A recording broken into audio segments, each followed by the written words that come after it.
Welcome to PMPA's Final Cut of the Week, where we share important information you may have missed while you were making essential parts. I'm Carly Kistler-Miller. And I'm Kate Corella-Smith, and this is what you need to know for the week ending February 16, 2024.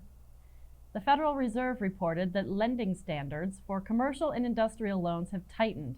In its latest Senior Loan Officer Opinion Survey on Bank Lending Practices report, the Fed reports that, quote, respondents on balance reported tighter standards and weaker demand for commercial and industrial loans to firms of all sizes over the fourth quarter, unquote.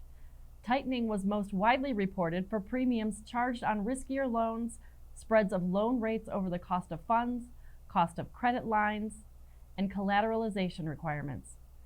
Tightening of C&I lending standards and terms was less widely reported by large banks than by other banks for loans to firms of all sizes. Our take?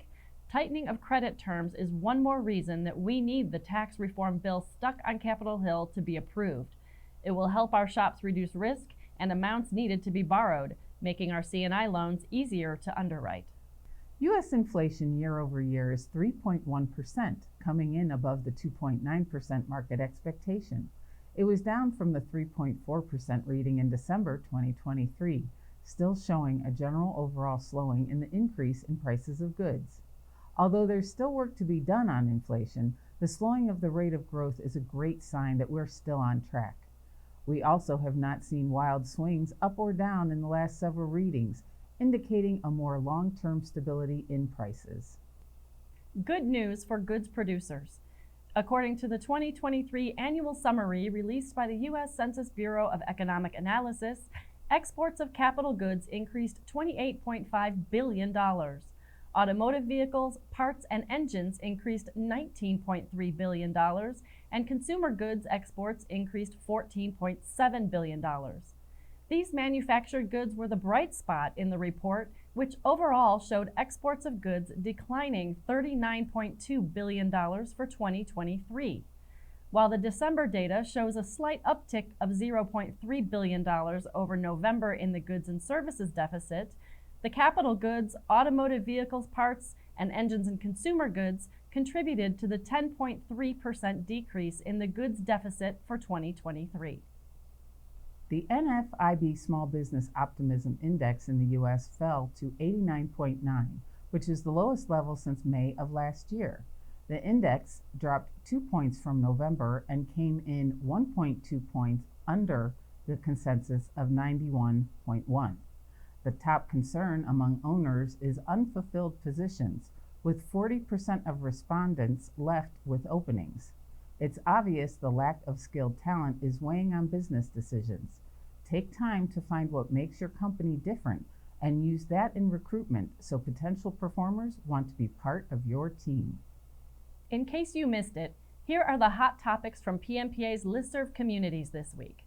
Acme 1-inch RAN6 pickoff collet, the Department of Labor's proposed apprenticeship rule, digital displays for shop messaging, and a member looking for a hard chrome plating source.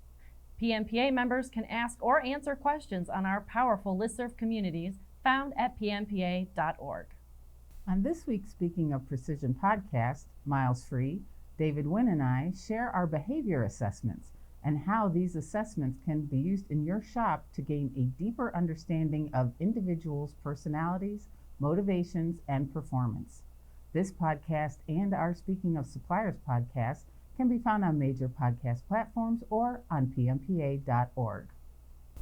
Now it's time for our weekly tip. It is critical to understand that the selection of free machining steels goes against the ability of those components to withstand impact loads. To learn more about why free machining and impact strength don't mix, go to pmpa.org's Knowledge Centers or Final Cut of the Week. And that's our take on what you need to know for the week ending February 16, 2024. For additional information and links about any of the topics discussed today, go to pmpa.org and click on Final Cut of the Week. Thanks for checking in, and we'll see you next Friday.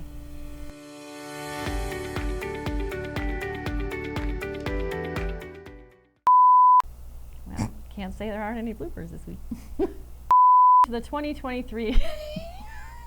What? I'm sorry. I didn't do anything. No, it's all me. It's all me. Good news for shoot. Bureau of Economic Analysis. Exports of capital goods increased 28. Are you laughing? I'm not on screen. Economic analysis. Oh, she snorted. What is happening here?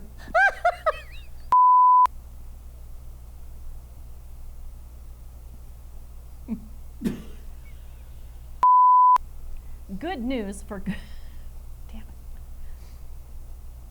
Good news for goods producers. According to the 2023 annual summary released by the U.S. Why am I having so I just This can't, is economic analysis. I just can't get past it. Oh, darn. Want to switch stories?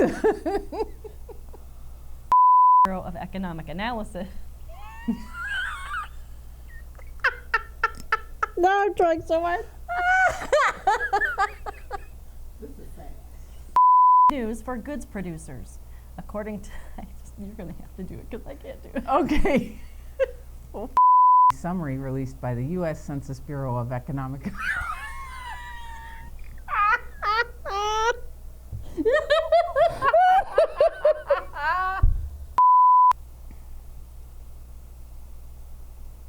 Nope, it's yours.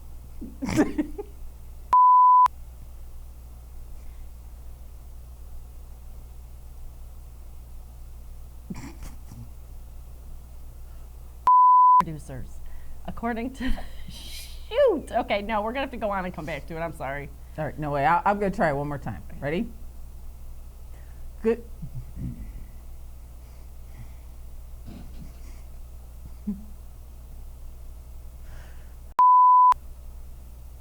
Nope, can't do it. I'm going one more time. Okay, okay, I can do this.